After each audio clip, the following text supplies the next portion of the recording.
ओम शांति। प्रिय आत्माओं, बहनों और भाइयों, आज का विषय है मीठा बोलना। मीठा बोलकर किसी की जेब काट लेने को मीठा बोलना नहीं कहते। आपका प्रत्येक कर्म सद्व्यवहारी अथवा प्राणी मात्र में मिठास भरने वाला हो, उसे ही मीठा बोलना कहेंगे। लौकिक में मीठा बोलने वालों को मीठी छुरी कहा जाता है। लोग ऐसों से सावधान रहते हैं। क्यों? क्योंकि इनके अंदर कुछ और मुंह पर कुछ और ही रहता है।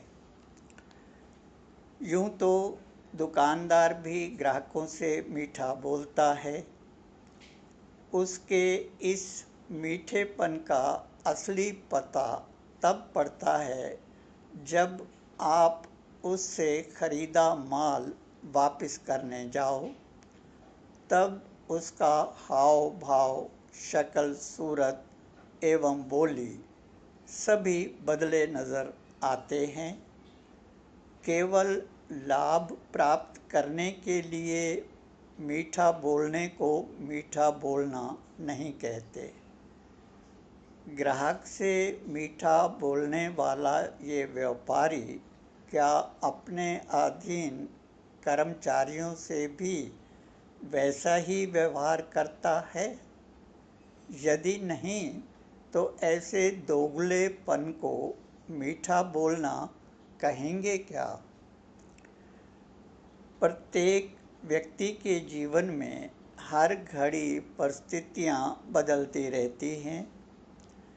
किसी परिस्थिति में किसी को फटकार भी लगानी पड़े, बशर्ते उसमें उसका कल्याण समाया हुआ हो, तो वो भी मीठा बोलने की ही श्रेणी में आता है। मीठे बोलने का अर्थ ये तो हो नहीं सकता कि अंदर तो जहर भरा हो और ऊपर से मीठे की चाशनी चढ़ा लोगों को मीठा जहर खिला दो।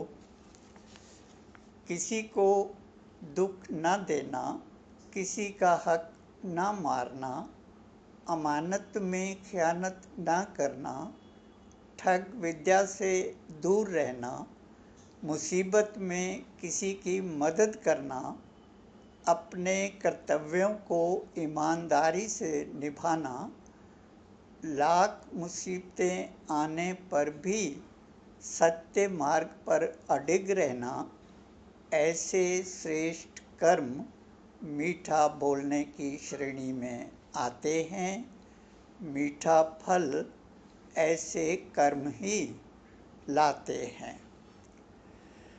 पुराने बहन भाई तो जानते ही हैं, यदि आपके हाथ वो पुरानी मुरली लग जाए तो आप भी समझ जाएंगे कि 4 पेज की मुरली में 1 पेज ऐसा होता था जिसमें ऐसी आत्माओं को बाबा की फटकार लगाई हुई होती थी, जो कन्याओं से मालिश करवाती थी, पैर दबाती थी, कपड़े धुलवाती थी व अन्य किसी प्रकार की सेवा लेती थी।